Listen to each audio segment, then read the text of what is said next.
السلام علیکم ورحمۃ اللہ وبرکاتہ نحمده ونصلی علی رسولہ الکریم اما بعد۔ آج کا سبق سن لیجئے۔ آج کے سبق کی سرخی ہے اولاد کی تربیت پارٹ نمبر 8۔ چھوٹے بچوں پر شفقت کا ہاتھ پھیریے، بچوں کو گود میں لیجئے، پیار کیجئے اور ان کے ساتھ خوش طبعی کا سلوک کیجئے۔ ہر وقت پولیس بن کر مت رہیے، حاکم بن کر مت رہیے۔ اس طرز عمل سے بچوں کے دل میں والدین کے لیے والہانہ جذبہ محبت بھی پیدا نہیں ہوتا، ان کے اندر خود اعتمادی بھی نہیں پیدا ہوتی اور ان کی فطری نشو و نما پر خوشگوار اثر نہیں پڑتا۔ ایک مرتبہ اقرع ابن حابس رضی اللہ تعالی عنہ حضور صلی اللہ علیہ وسلم کے پاس آئے۔ حضور صلی اللہ علیہ وسلم اس وقت حضرت حسن کو پیار کر رہے تھے۔ حضرت اقرع ابن حابس کو یہ دیکھ کر تعجب ہوا اور بولے، یا رسول اللہ صلی اللہ علیہ وسلم، آپ بھی بچوں کو پیار کرتے ہیں؟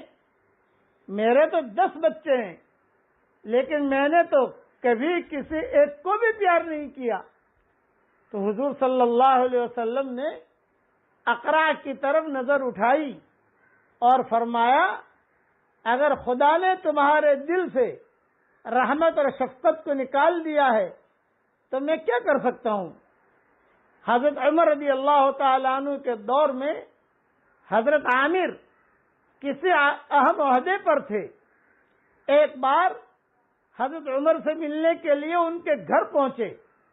کیا دیکھتے ہیں کہ حضرت عمر لیٹے ہوئے ہیں اور بچے سینے پر چڑھے ہوئے ہیں، کھیل رہے ہیں۔ حضرت عامر کو یہ بات کچھ گراں گزری۔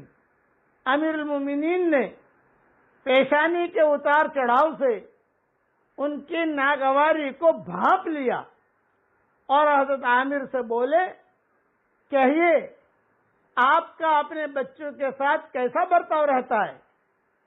عامر کو موقع مل گیا، بولے، امیر المومنین، جب میں گھر میں داخل ہوتا ہوں تو گھر والوں پر سکتہ طاری ہو جاتا ہے، گھر والے سہم جاتے ہیں، بچے ایک کونے میں ہو جاتے ہیں، بیوی ایک کونے میں ہو جاتی ہے، بچیاں ایک کونے میں ہو جاتی ہے، سب اپنی اپنی جگہ ایک دم سے خاموش چپ ہو جاتے ہیں۔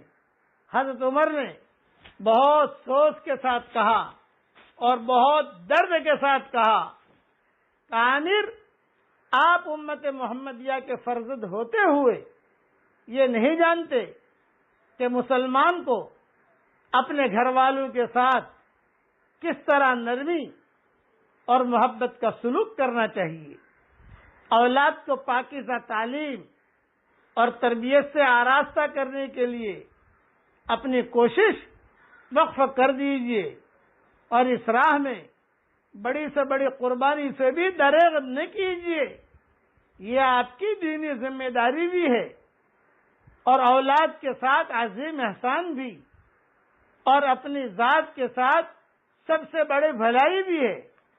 قرآن شریف میں ہے، یا ایھا الذین آمنوا قوا انفسکم واہلیکم نارا، اے ایمان والو، بچاؤ اپنے آپ کو اور اپنے گھر والوں کو جہنم کی آگ سے۔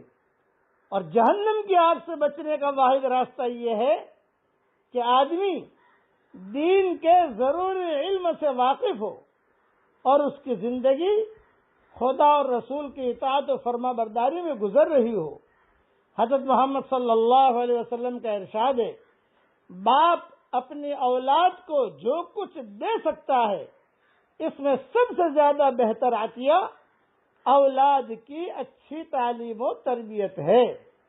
مشکات میں یہ حدیث ہے، اور میری کتاب مدنی معاشرے سے جلد اول سے سارا مضمون میں نے لیا ہے۔